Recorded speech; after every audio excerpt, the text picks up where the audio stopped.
Yes, and start. On behalf of the respondent, it was urged that the check was given for repayment of the aforementioned loan amount of rupees 30 crore, for which the accused company agreed to repay the principal amount in two installments, with the first installment of rupees 10 crore payable on 31st March 2015 and the second installment of rupees 20 crore.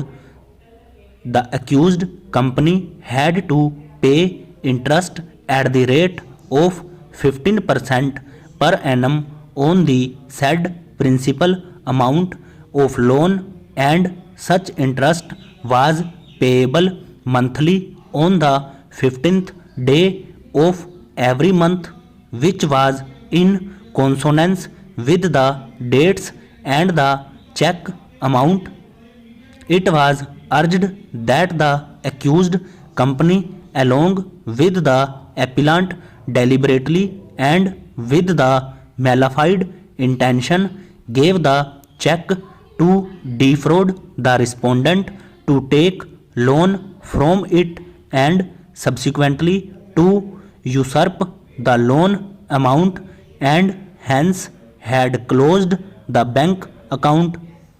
The appellant, being the signatory, was directly liable along with the accused company.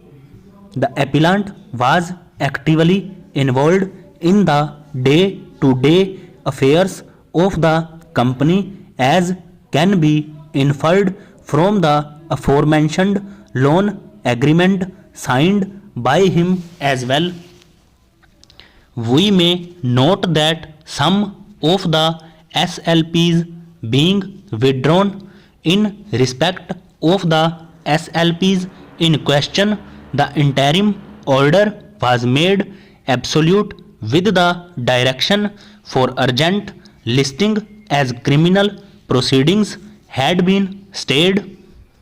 Learned counsel for the parties stated that they will file short synopsis not running into more than 3 pages each, and will not taken more than 15 to 20 minutes each for their respective submissions. On the basis of the aforesaid, we heard the arguments when we granted leave and reserved the judgment. The appellant had submitted the synopsis in advance. The respondent, however, despite assuring that they would submit the synopsis, has not cared to do so, and we have gone on the basis of the record. This position is prevalent right, and we do not consider it appropriate to wait anymore. We assume that the respondent is not interested in rendering any further assistance the court by filing synopsis.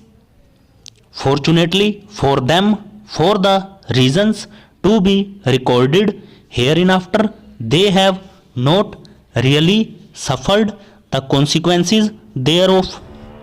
The issue whether the respondent is a secured financial creditor or an unsecured financial creditor within the meaning of the said code is not something we can deal with the proceedings under the said code or any appeal preferred therefrom. The only issue with which we are concerned with is whether during the pendency of the proceedings under the said code, which have been admitted, the present proceedings under the NI Act can continue simultaneously or not.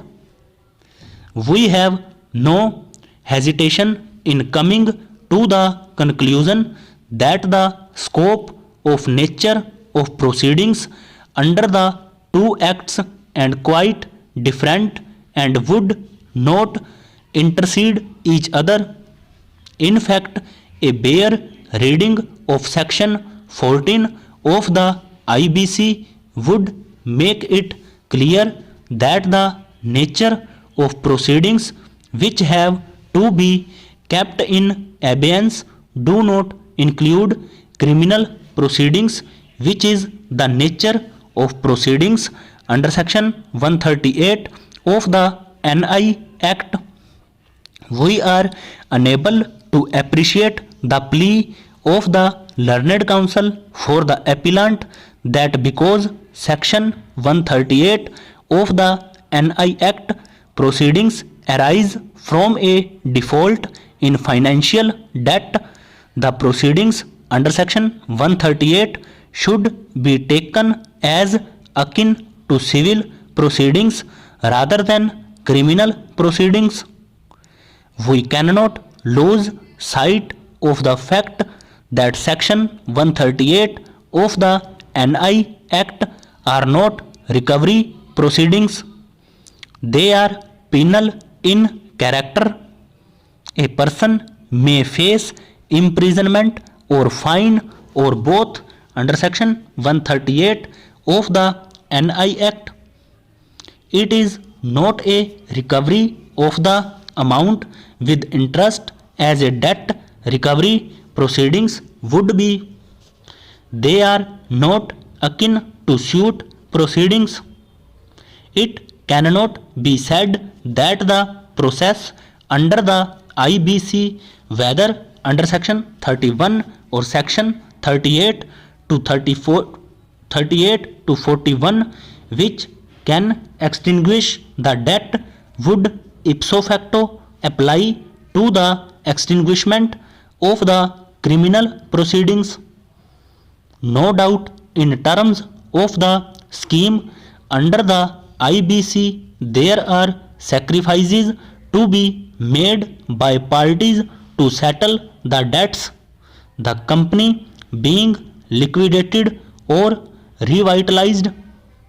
The appellant before us has been roped in as a signatory of the check as well as the promoter and managing director of the accused company, which availed of the loan.